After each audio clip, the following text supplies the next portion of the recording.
All right, greetings, my friends. So I've got to set the record straight on the great American author Jack Kerouac. I recently read a piece in which Jack was discussed as the ultimate hipster. Now, I'm not going to call out this particular piece or the author or anything of that sort. I have no personal animus towards this author, and it is generally, that is the mythos of Kerouac today, right? That's how the average person, if they've heard of him at all, let's in this age when people no longer read books or are required to actually pay attention in school, I bet there's very few people under the age of 35 that even know who Jack Kerouac is. And those who do have kind of a cursory idea of what he was.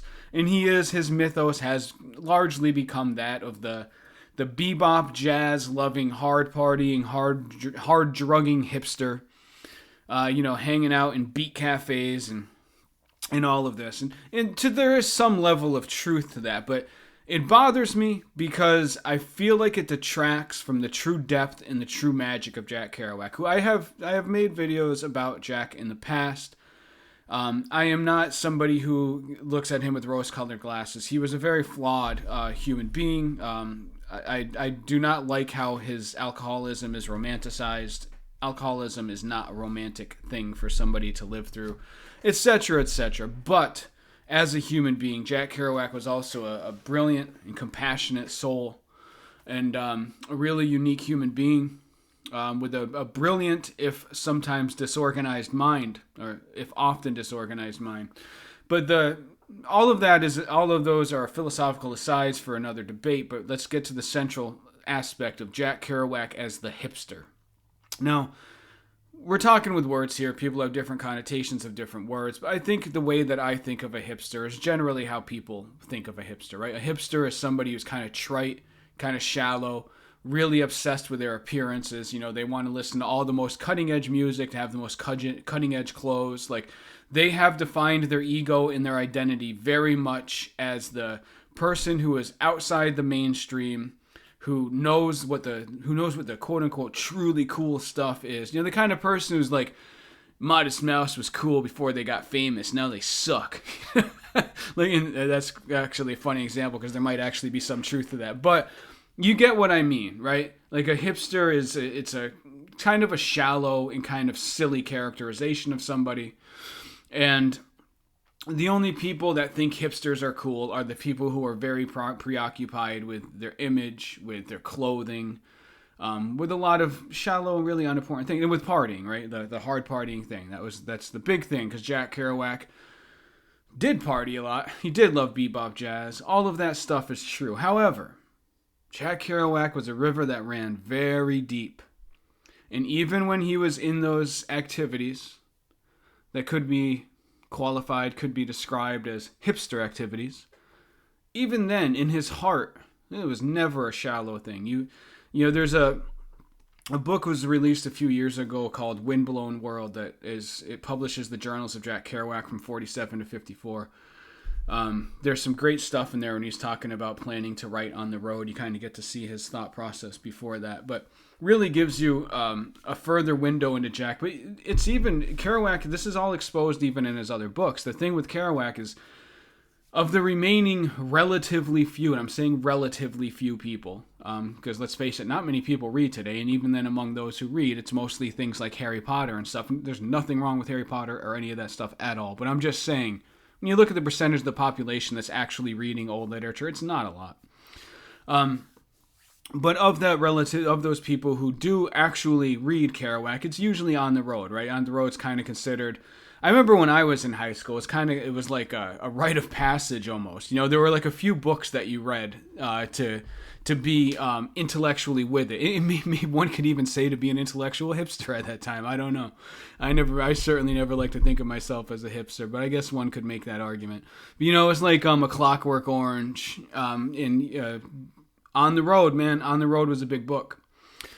There were those who read it, and there were those who didn't, and you were like an insider if you read it. Now, On the Road is a great book, but it gives a very narrow view of Kerouac's perspective. Although, even within On the Road, if people would take the time to read it carefully and deeply, they'll see that there is a lot more going on there than just aimless adventuring and sex and drugs and all of those types of things. Jack Kerouac was a much deeper figure than all of that. And even when he was, he was a really, really big, he was very enthusiastic about the improvisational nature of bebop jazz. But even in that ties into his core, the core driving impulses within Kerouac's heart and spirit and mind. And all of those, that partying and all of that activity, that go man, go, that attitude, that came from a deep place, man. It might look shallow on the outside. It might look aimless and wandering and like just a hedonist looking for pleasure. But that's not the case with Kerouac. Kerouac was very preoccupied with spirituality, with compassion for the suffering of life. He was fairly, like, from what I can tell through his writings, and of course it's always, we do have to remember that is not the whole picture of a man. But I've been a Kerouac fan since I was young. Kerouac is the reason why I became a writer. I know quite a bit about Kerouac, and my feeling is that he was, like I said, he was a river that ran very deep. And the thing that really propelled him more than anything was this very acute awareness, number one, of the suffering of life, but number two, of the impermanence of life, of mortality. And he was really, and it was a doomed quest. Don't get me wrong, it was a doomed quest. But he was sincere in this idea that if you just really went forward as hard and as fast as you could, and you just embraced the madness of existence, the madness of life, then you could achieve a kind of emotional immortality within the moment. Seems very irrational, and ultimately it is irrational. Ultimately it doesn't really lead anywhere, and I think Kerouac eventually realized that.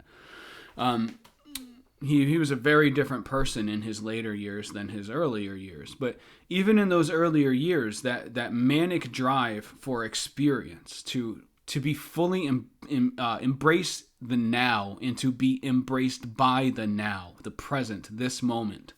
All of those things, outwardly, they may look shallow and trite and meaningless, but they were not inwardly. He was driven by a very deep sense of his own mortality, of mortality in general, and of human suffering. But he was a very philosophically concerned person. You see this nowhere more than in The Windblown World, which I will include a link if you want to go buy the book. I'll point you towards the book if you would like to buy it, because it is an excellent book.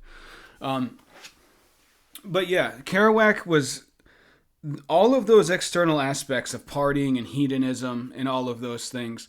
That was such a small part of the true Kerouac spiritual, literary, psychological, artistic legacy. Like, he was so much more than that.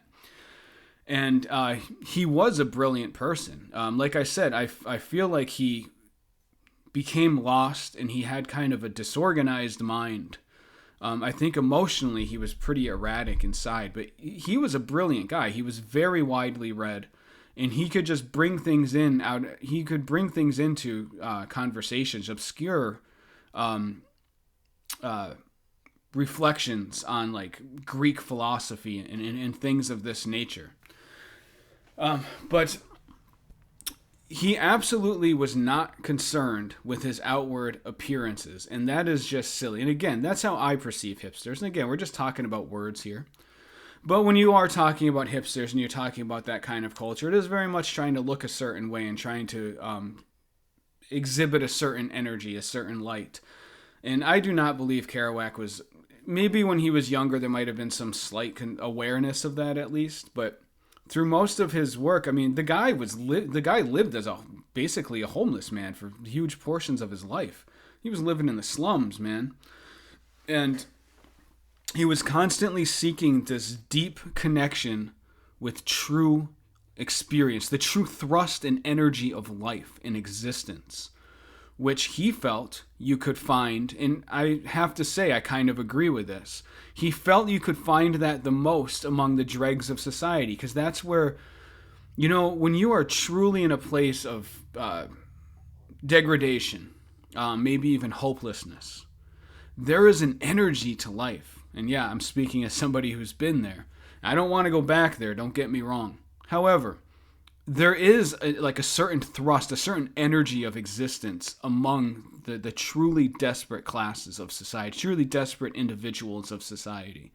I've even seen like Richard Rohr's a Catholic priest philosopher that I have read, and he has discussed how, the people in poverty are the closest to God. Now, I'm just actually, I guess in this case it is apt because Kerouac was a Catholic, and he really strongly returned to his Catholic roots later in his life. But my point isn't to tie this all specifically into Catholicism. And by the way, I am not a Catholic myself. I really like Richard Rohr's writing, though. I think he's a very provocative thinker, mystic, modern mystic. But anyway, it is in suffering that we are truly connected to the most visceral energy and power of life. And Kerouac was trying to tap into that. He wanted to feel the rawness of existence.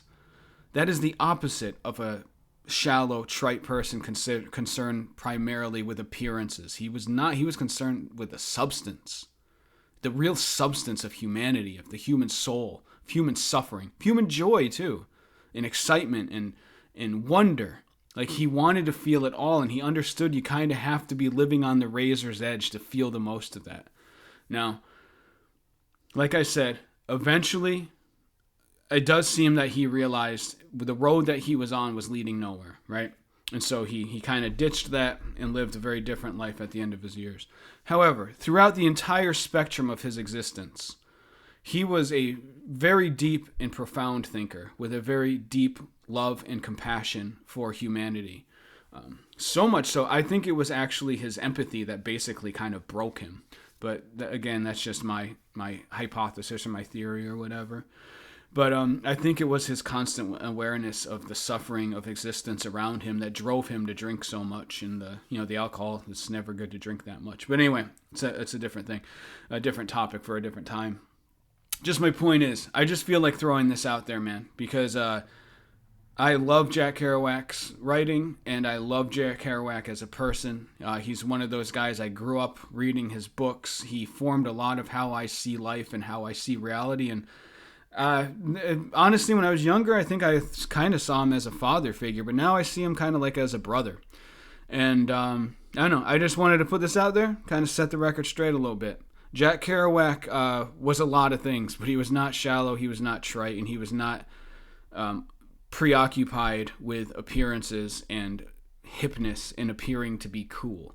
And all of those things are how I personally think of hipsters. And I don't think Jack Kerouac deserves to be called a hipster. I believe he deserves to be called something better than that. So that's about it. All right, my friends. I hope you're all having a great 2024. Peace out.